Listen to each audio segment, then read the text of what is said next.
It was just after 1 in the morning when I heard someone whispering outside my bedroom door. At first, I thought it was my daughter getting up to use the bathroom. But then I heard the words. "Your husband looks at me the way he looks at you." I sat up fast, heart racing. I opened the door, and there she was, my daughter's friend, Jazz, 13 years old, shaking, eyes red and swollen, like she'd been crying for hours. She was holding something out to me, my husband's phone. I blinked, confused. "Jazz, what do you mean?" She didn't answer. She just stood there, her lower lip trembling. Then she whispered, "I didn't know what to do. I'm sorry." And just like that, everything I thought I knew about my life started to crack. My name is Elena Monroe. I'm 38 years old, a mother of 2, and for most of the past 13 years, I believed I had a good life. Not perfect, but steady. Safe. The kind of life that makes you feel like you're doing something right, even when it's hard. My husband, Grayson, is a senior software engineer at a large tech firm. He works long hours, but he always made time for our family, or at least he made it seem that way. He brought flowers home when he traveled. He coached our son's soccer team for 1 season, even though he hates sports. He was present at school plays and parent-teacher meetings. People in the neighborhood would say things like, "You're lucky, Elena. Grayson's one of the good ones." And for a long time, I agreed with them. We live in a quiet suburb in North Carolina, in a 2-story house with a white fence, a yellow front door, and flower beds I keep trying to maintain. It's the kind of place where kids ride bikes to the park and people wave when they drive by. I bake banana bread for new neighbors. I run the parent volunteer board at my daughter's middle school. From the outside, we probably looked like a picture-perfect family. My daughter, Lila, is 12, bright, gentle, artistic. She has her father's eyes and my stubbornness. She spends hours painting on her bedroom floor, always losing track of time. This year, she started middle school, and like most girls that age, she's been figuring out where she fits in. A few months ago, she made a new friend, Jazz Fields. Jazz transferred in during the spring semester. She's quiet, a little reserved, with big brown eyes that always seem like they're watching more than she says. Lila took to her quickly. They bonded over art and anime, and soon Jazz started spending more time at our house after school. She'd come over for dinner, sometimes do her homework at our kitchen island while I cooked. She always said thank you, always offered to help with dishes. I liked having her around. She was polite, low maintenance, and I could tell she needed the warmth. There was something about her, like she was used to staying out of the way. It made me want to wrap her in the safety I thought our home provided. Her mom, Darlene, worked 2 jobs and seemed grateful that Jazz had a place where she could relax. We had a few conversations during pickup. She once said, "Jazz feels more herself around Lila. Thanks for giving her that." I didn't think much of it at the time, other than being glad my daughter was kind enough to be a good friend. A few weekends ago, Lila asked if Jazz could sleep over. It was a Friday night, the end of a long week, and I was exhausted. But I said yes. I made pizza from scratch. The girls picked out movies and covered the living room floor in blankets and pillows. They giggled, snuck extra cookies when they thought I wasn't looking, and painted their nails a deep blue that stained one of my towels. Grayson came home late that evening. He walked through the door with his usual smile and some takeout soup for me because I had mentioned at lunch that I felt a cold coming on. He kissed my cheek, joked with the girls, then disappeared upstairs to take a shower. I remember feeling grateful in that moment. Not every dad would be that thoughtful. Not every husband listens when you mention something small. Later that night, Lila and Jazz set up their sleepover in Lila's room. I told them to keep the noise down and kiss my daughter goodnight. Grayson and I got into bed like any other night. We talked about weekend plans. He rubbed my back while I read. I remember thinking we were in a good place. Not perfect, but real. Comfortable. Nothing about that night gave me a reason to worry. Nothing felt off. But looking back now, I see the signs I missed. The way Jazz's smile never quite reached her eyes. The way she sometimes got quiet when Grayson walked into the room. The way she always made sure to sit on the far end of the couch, away from him. I brushed it off as shyness. I told myself she was just adjusting to a new environment. I had no reason to question anything. I trusted the people under my roof. I believed I was doing everything right. I gave my daughter a safe home, opened my door to her friends, supported my husband, and built a life around love, respect, and routine. That's what makes what happened next so hard to explain. Because I wasn't looking for secrets. I wasn't suspicious. I wasn't preparing for my world to split open in the middle of the night. I thought I was protecting my daughter. I didn't know I'd be protecting someone else's too.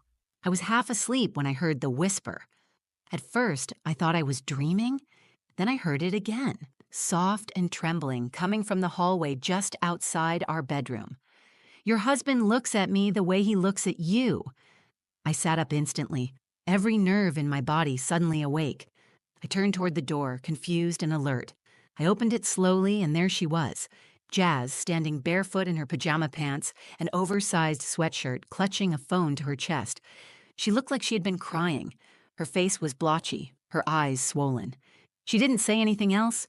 She just held the phone out to me like she was handing over something too heavy to carry on her own. I stepped into the hallway and gently took the phone from her. It was Grayson's. For a second, I thought maybe she had found something embarrassing, maybe a meme or a message he forgot to delete, something awkward but harmless. "Jazz," I whispered, trying to keep my voice calm, "what are you talking about?" She stared at the floor. Her hands were shaking. "I didn't want to say anything," she said. "I thought maybe I was wrong, but then he messaged me again tonight. I didn't know what to do. I'm scared." My stomach dropped. "What do you mean, he messaged you? Like on social media?" She nodded. "From another account. A different name. I figured it out because he sent me a photo once, and I recognized your kitchen in the background." She took a breath, trying to keep it together, but her voice cracked. "He tells me I'm pretty, that I'm special. He said not to tell anyone, that you wouldn't understand." I felt the phone in my hand like it had turned to ice. I unlocked it with Grayson's fingerprint. He had fallen asleep in bed just minutes before and started swiping through his apps. Everything looked normal at first. Texts, work emails, his regular Instagram account, nothing suspicious.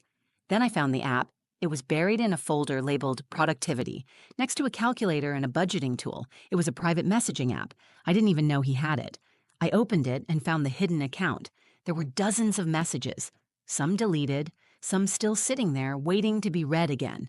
Compliments, emojis, comments about how grown up she looked, late-night messages asking if she was awake, a photo of her at our dinner table that I had taken on my phone and sent to him weeks ago. He had saved it and sent it to her later, with a caption that made my skin crawl. "You looked really beautiful that night." I couldn't breathe. Jazz was still standing there, silent. She looked terrified, like she expected me to yell or accuse her. Instead, I knelt down and pulled her into a hug. "I believe you," I said.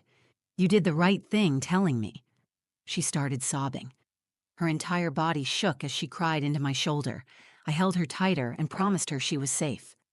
Inside our bedroom, Grayson slept like nothing had happened. The house was quiet. Too quiet. The kind of quiet that makes everything feel wrong. I walked Jazz back to Lila's room and helped her into bed. Lila was still asleep, her face peaceful and unbothered by the storm that was building just one room away. I didn't want to wake her. I didn't want to take away the last few hours she had of believing everything was normal. Once Jazz was tucked in, I went downstairs and sat at the kitchen table. I opened the app again and started taking screenshots, message after message. I emailed them to myself. I backed them up. I read through every single one. Some of them went back months. He had been talking to her when she first started coming over. He had watched her eat dinner at our table, complimented her drawings, and then waited until night to become someone else, a predator. I stayed at that table for hours. I didn't cry, I didn't scream. I didn't throw his phone across the room even though I wanted to. I planned. I organized every piece of evidence. I made a list of people I needed to talk to. I called Jazz's mom and asked if we could speak privately in the morning. She said yes without asking why. By the time the sun started to rise, I wasn't the same person who had gone to bed the night before. I was a mother on high alert, a woman holding the truth in her hands, and I knew exactly what I had to do next. By morning, I had already made up my mind. There was no part of me that wanted to give him the benefit of the doubt. I had seen the messages with my own eyes. I had heard the fear in Jazz's voice. I knew what he had done, and I knew what kind of man I had been living with. I didn't need to dig deeper. I didn't want to hear any excuses, but I also knew I couldn't explode. Not yet. Lila didn't know. Jazz was fragile, and Grayson was still pretending everything was fine. When I walked back into our bedroom, he was just waking up. He stretched, yawned, and reached for his phone. I had already returned it to the nightstand. "Morning," he said, rubbing his eyes. "You sleep okay?" I nodded. "Lila's alarm's about to go off. I'll make breakfast." I said it like it was any other Saturday morning, even though my heart was pounding so hard I could feel it in my throat. I didn't trust myself to speak more than that. I was afraid that if I said one wrong word, it would all come spilling out in a scream. I went downstairs and started cooking. Not because I wanted to, but because I needed things to look normal for the girls. Lila came down first, still half asleep, dragging her blanket behind her. Jazz followed quietly a few minutes later. She looked like she hadn't slept much, but she kept her eyes on me and stayed close. I poured her a glass of orange juice and told her I had already spoken to her mom, that we'd go over there after breakfast. She nodded. I didn't need to say anything else. Grayson came down last, wearing sweatpants and humming like he had no idea the ground beneath his feet had already cracked open. He kissed me on the cheek. I flinched. "Everything okay?" he asked, studying my face. I turned toward the stove. "We'll talk after breakfast." He looked at me for a long second, probably sensing something was off, but he didn't push. We all ate at the kitchen table. Lila and Jazz giggled over something they saw on YouTube. I smiled at them, but my insides felt like they were on fire. I kept glancing at Jazz, making sure she was okay, watching her body language, watching how she avoided Grayson's eyes. After the dishes were cleared and Lila went up to her room, I told Grayson I needed to talk to him in the office. He followed me in. I closed the door behind us and sat across from him at the desk. "I know," I said. His forehead creased. "Know what?" I pulled out my phone and opened the screenshots I had saved. One by one, I flipped through them without saying a word. His face changed slowly. Confusion, realization, panic. He tried to speak, but I held up my hand. "Don't." "Not yet." He sat back in the chair, his jaw clenched. "You went through my phone?" he asked, as if that was the crime here. I ignored the question.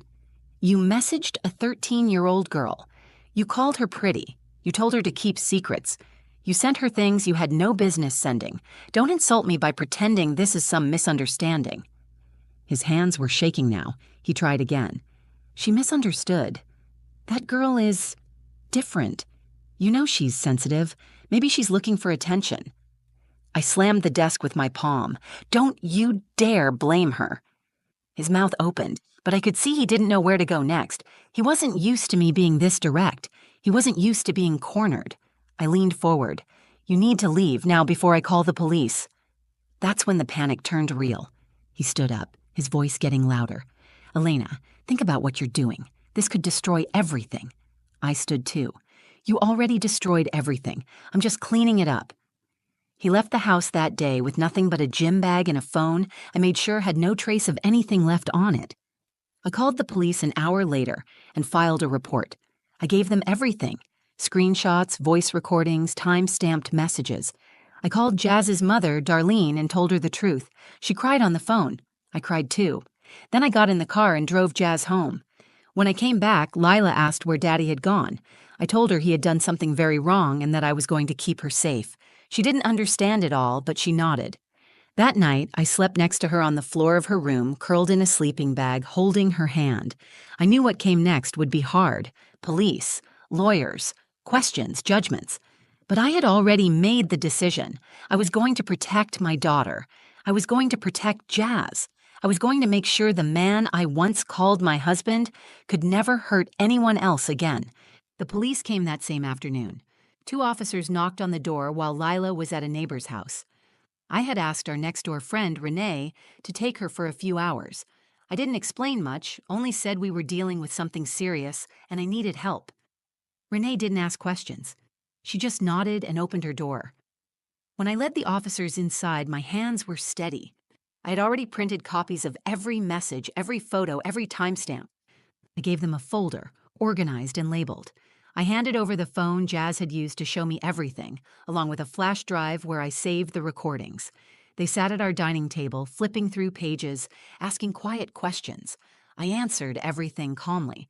I told them about the sleepover, Jazz's confession, the burner account, the patterns I now saw when I looked back. They didn't interrupt. They took notes. They took me seriously. One officer nodded toward the back hallway. "Is he here now?" "No," I said. "I told him to leave this morning. I haven't heard from him since." They asked where he might have gone. I gave them his mother's address, the name of his company, and the contact information for his supervisor. I told them about his travel habits, his password habits, everything I could think of. I wasn't holding anything back. That night, Grayson was arrested at his mother's house. They found him pacing in the driveway when they arrived. According to the officer who called me later, he didn't resist. He didn't ask why. He already knew. The next few days moved fast. The case was assigned.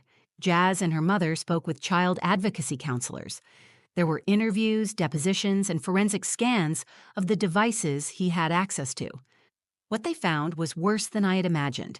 He had contacted other girls. Most were older teens, but a few were younger. Some ignored him. Some didn't respond. Some flirted back, not realizing they were talking to a married man with children, using a fake name and hiding behind compliments and jokes. He'd been doing this for a while. I learned that my home, the one I worked so hard to keep warm and safe, had been part of his pattern. He didn't just betray me. He used our family as a mask. He wore his Father of the Year costume while grooming a child under our roof. There was a court date. I sat in the back, hands clenched, while Jazz bravely read a short statement with her mother at her side. She spoke in a clear voice, one that shook slightly but never broke. "He told me I was mature," she said, "but I am a child, and he is not safe." Grayson didn't look at her. He stared at the table, jaw clenched. No tears, no apologies. When the judge asked if he wanted to speak, he declined. His lawyer made a vague statement about mental health and poor judgment. I felt sick listening to it. He was denied bail. The charges were serious and included online solicitation of a minor, child endangerment, and unlawful communication with intent to harm. The evidence was too much to ignore. After the hearing, Jazz's mom hugged me so tightly I thought we might both collapse. "You believed her," she whispered. "You didn't brush it off. You acted." I didn't know what to say. I just held her and nodded. The house was quiet that night. Lila knew something big had happened, but I didn't give her the full story. Not yet. I told her dad had hurt someone and that he was going to face the consequences. She asked me if he would come home. "No," I said, "not anymore." She cried in my lap. I stroked her hair and let her feel what she needed to feel. I didn't try to rush her. I didn't try to make it okay. I just stayed with her, both of us curled up on the couch with a blanket pulled around us. The next morning, I found a note from Jazz tucked under a magnet on our fridge. It was folded like a card. On the front, she had drawn our kitchen with its yellow walls and flowered curtains. Inside, she wrote one sentence in thick black ink. "This is the first place I ever felt safe." I read it twice. Then I sat at the table and cried harder than I had cried through the entire ordeal. Not because I was broken, but because I realized something important. I had stopped something terrible. I had listened. I had acted. I had chosen truth over comfort. I couldn't take back what Grayson had done. I couldn't erase the fear or the damage. But I could be the kind of woman who didn't look away. That realization didn't heal everything, but it gave me something to hold on to. It gave me strength. The days after the court hearing were the hardest, not because of grief, but because of what silence leaves behind. The house didn't sound the same without Grayson's voice. I didn't miss it, but I noticed the space it left behind, the empty chair at the kitchen table, the absence of his keys on the hook by the door, the realization that I had built a life with someone who never really existed. Lila asked fewer questions. She grew quieter, more thoughtful. I didn't pressure her to talk. When she came into my room one night and asked if she could sleep next to me, I didn't hesitate. I moved over and held her until she fell asleep. I whispered a promise into her hair that I would never let anyone hurt her. Word got around our neighborhood. Some people avoided me at the grocery store. Others offered hugs, apologies, awkward half sentences that trailed off. I didn't care about gossip. I cared about making sure Lila was okay. I cared about supporting Jazz and her mother as they picked up their own broken pieces. Jazz started therapy right away. Her counselor said she was strong but traumatized, that what helped most was being believed. Darlene told me that Jazz no longer woke up crying in the middle of the night, that she started drawing again, that she asked if she could still come visit our house. I told her yes. When she returned for the first time, I greeted her at the door with open arms. She stepped into the kitchen, took a long breath, and said, "It still smells like cookies in here." We sat down at the table and drank lemonade. Lila joined us after a while, and the girls picked up right where they left off, talking about school, their favorite shows, and a new art project. Watching them laugh together made something in my chest unclench. It was the first moment that felt genuinely light since that night. I started writing down what happened, not for the internet or the courts, for myself. I wrote everything so I wouldn't forget how fast it all changed, how important it was to listen when something doesn't feel right, how we never really know what people are hiding behind smiles and small talk. I thought a lot about what would have happened if Jazz hadn't spoken up, if she had stayed quiet out of fear or shame, if I had dismissed her, even for a second. I thought about how many times we assume kids are just dramatic or confused, how many signs we overlook because we don't want to believe the truth. One decision changed everything, not just for me, but for her. I used to think my job as a mother was to keep my child safe. That was true, but it wasn't enough. My job is to listen, even when the words are hard to hear, to believe, even when it's painful, to act, even when it costs everything. Grayson is still awaiting sentencing. He's facing serious charges. I will testify when the time comes. I'm not afraid. I'm angry, and I'm ready. I want the court to see the full story, not just the evidence, but the impact, the betrayal, the bravery it took for a child to speak up. In the months since, I've started speaking at school board meetings and parent groups. I talk about digital safety, warning signs, and why we can't afford to wait until something explodes. I've had mothers come up to me in tears. I've had fathers ask how to talk to their daughters about trust and boundaries. Every conversation is one more chance to prevent this from happening again. I don't consider myself brave.